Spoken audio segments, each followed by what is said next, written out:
Yes, yes, yes, Montreal, my city. Weezy Moon Chase in the building. Now let me tell y'all, for the last 2 years, I've tried to get this guy on the show. If I'm gonna say he's a Montreal celebrity, I'm not giving him his just due. He's one of the few guys to come from Montreal playing basketball. He made it to Syracuse. He went to the NBA. Right now he's playing overseas. He's done the trifecta. He's lived it all. We have Montreal hoops legend Kris Joseph with us this Friday. How you doing, sir? My God, man, I appreciate that. I really do. I'm doing good. I'm doing good. I'm out here in Spain. It's 2:10 p.m. Just got out of practice, you know what I mean? But I'm good. I'm living. I'm healthy. Can't complain, man. Can't complain. I'm jealous. You ain't missing none out here. Out here feels like it's -6, feeling like it's -32. I think a lot of us Montrealers, we forgot how winters work because we've been inside since March. Yeah. So it's been crazy. It's been crazy. Word. Now, I feel like I haven't seen you since Syracuse. We had a wild night in Syracuse together. You're one of the dopest guys, one of the humblest guys to actually make it from Montreal playing basketball. So before we go into the Grind Now Shine Later and the Global Hope Rescue Rehabilitation Center, I just want to say, yo, man, kudos to you, man. You really did it, man. I just want to say, man, I appreciate that. Get a chance to give you your flowers, man. Like, woo! I appreciate that. And you're still humble and you're still cool. You know that on a personal level. You know, we came up together, so you know that on a personal level. You know what it took for me to get to where I eventually got to ultimately. So I appreciate that for real. You know, I feel like, I feel like a lot of people maybe forget. You know, the real ones I feel like don't. But it's a lot of times where I feel like, and to be honest with you, I could care less because I know what it is. I know the people who know are the ones I need validation from. You feel me? But I think that in the city of Montreal, it's like my name doesn't. Nowadays, it should be brought up a lot more. That's just me still being humble, but saying, you know what, I need my. No, that's facts.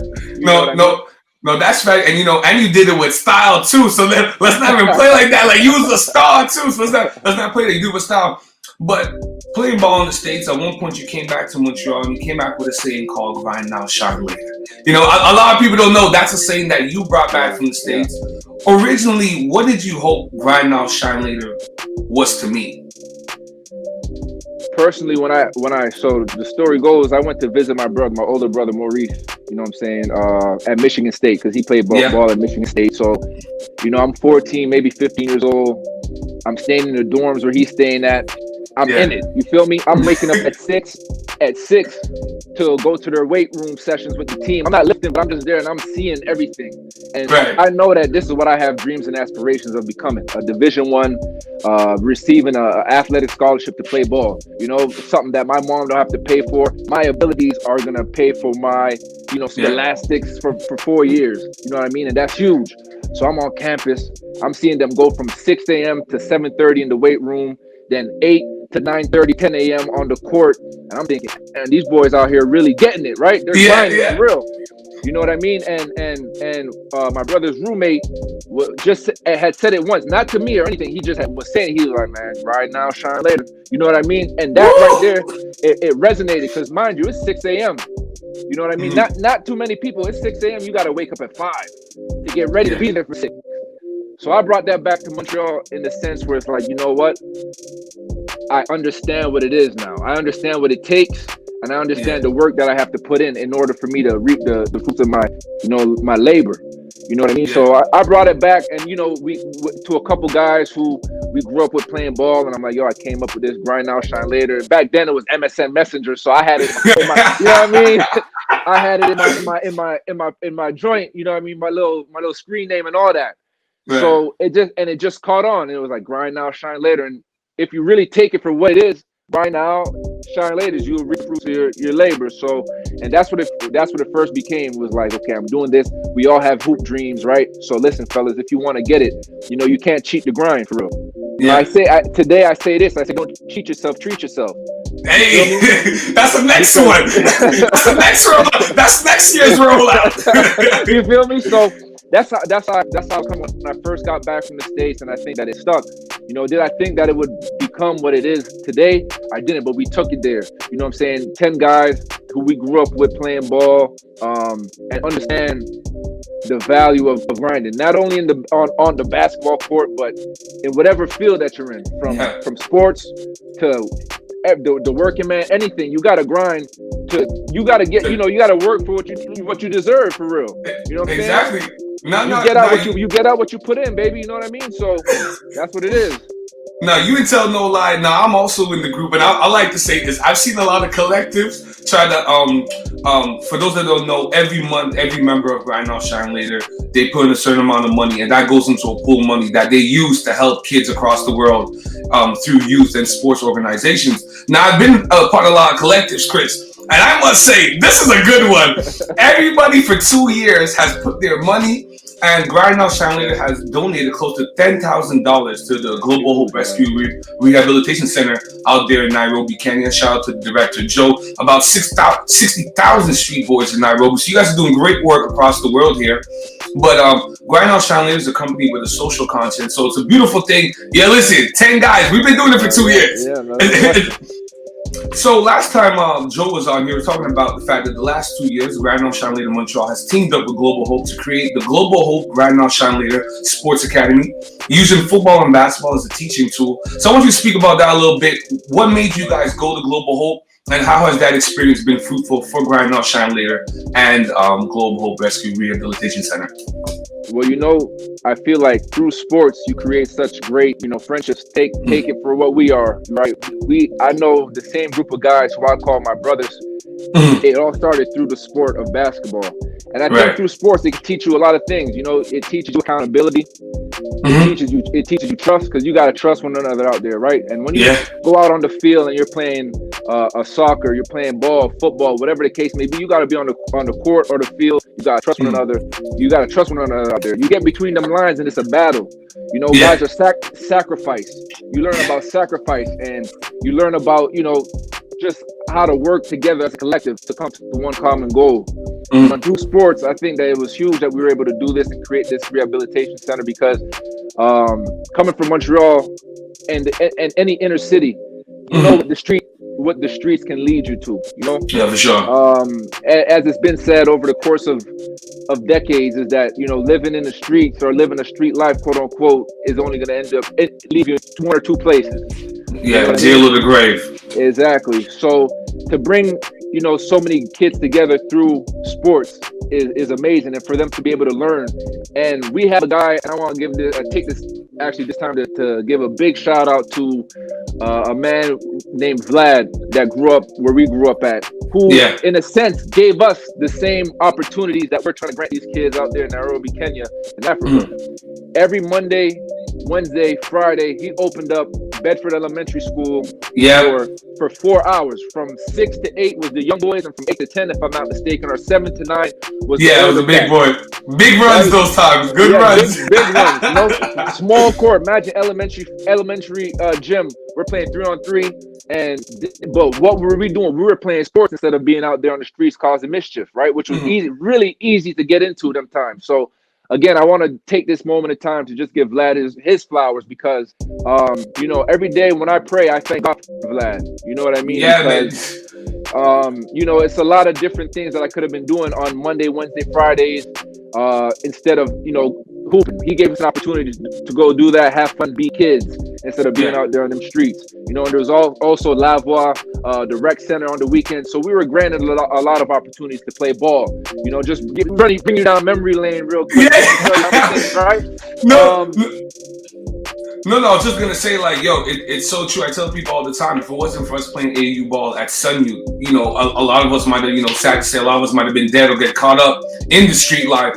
And that's why it's dope that all of us came back together and created this collective called Grind Now Shine Later. Exactly. And we're able to show kids hey, through sports, you can learn about discipline, you can learn about teamwork, and you learn about trying to have a winning attitude about stuff. But the most important part, you learn the fact that if you work hard, great things will be achieved for yourself. Beautiful things. So now, I think it was about a couple weeks ago, Grind Now Shine Later, you guys had the t-shirts, Nairobi, Kenya. So you guys raised a lot of money for that. So in total, up to now, over the last 2 years, Grind Now Shine Later, the company has donated close to $10,000 to the Global Hope Rescue Rehabilitation Center in Nairobi, Kenya.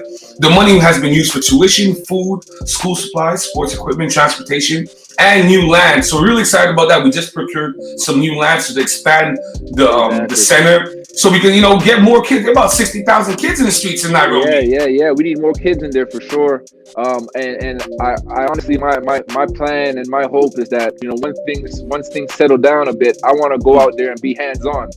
You know what I mean? That'll be a dream come true for me to go out there to the motherland and just be there with the kids. And sometimes you gotta see it to believe it. You know what I mean? Yeah. So if I'm able to go out there, if we're all able to go out there. No, I'm there with you. You know me. I just give me the mic and the stage. I'm gonna shut Kenya down, baby.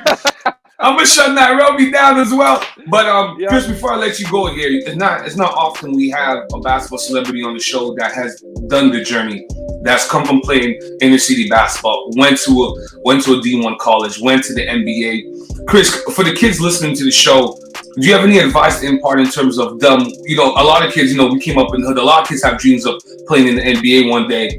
And watching you play, a lot of people know, you and I, in 2011, we went out to St. Thomas More Prep School to a basketball camp. And that's when I saw the switch in you. That's when I saw, oh my God, he's levels ahead of kids. A lot of people don't know we was out there. Paul Pierce's nephew was my dorm neighbor. Yep. We played with a lot of celebrities, family members and stuff like that. Exactly. But that's when I saw the switch. 2011, right before September 11, right before Anthrax, that summer, we were in Connecticut basketball camp, St. Thomas More Prep School campus. Exactly. Yeah, 2001. And that's when I saw the switch in. I'm like, okay, he has it. A lot of guys, we grew up, a lot of guys are nice, but you got that extra special sauce. You added the and one to your own personal raw game, and then the structure of Sunny made you think. But a lot of guys seeing you make it, seeing Joel Anthony make it, and now seeing Chris Boucher make it. A lot of kids are now seeing, hey, listen, we can really do this coming from Montreal. So can you impart any advice to kids that's trying to obviously get the same journey you did, right? Yeah. I pray for these kids to do even more. But I feel like I laid down the blueprint. You know what I mean, for the kids coming up. And the advice I could give is, first and foremost, don't do it for anybody else but yourself. You know what I mean? Yeah. And if I could give any type of words of encouragement, is listen. I wasn't the best of the crop when I first started playing. I had to go through the growing pains of like not being the best or getting picked last or whatever the case may be, because I wasn't the best, and that's just natural. But you got to work hard. You got to know what you're doing it for. You know what I mean? At the end of the day, you got to be willing to put in the work that others aren't willing to put in if you want to get ahead of them. You know what I mean? And that's the best advice I could give, because nothing's going to be handed to you. You feel me? Nothing was handed to me. And I don't want people to think, I don't want none of these kids to think that even if you may be good, I want you to know that nothing's going to be handed. You might be good in Montreal, but you cross them waters and it's a whole different ball game. You might be reset and you might be at the bottom of the totem pole. So the one thing that you can never cheat is the grind. You know what I mean? Yeah. You can't. Like I say, man, you don't cheat yourself, treat yourself. You gotta work, and you gotta be willing to do what others aren't to be successful, man. Real talk.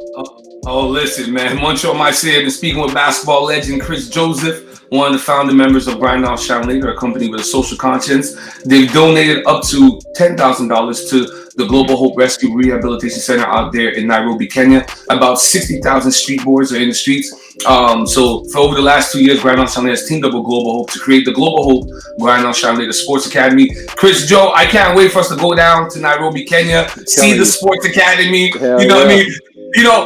In my mind, I'm thinking I'm gonna do it like Rucker, but in Nairobi, Kenya, we'll have the court.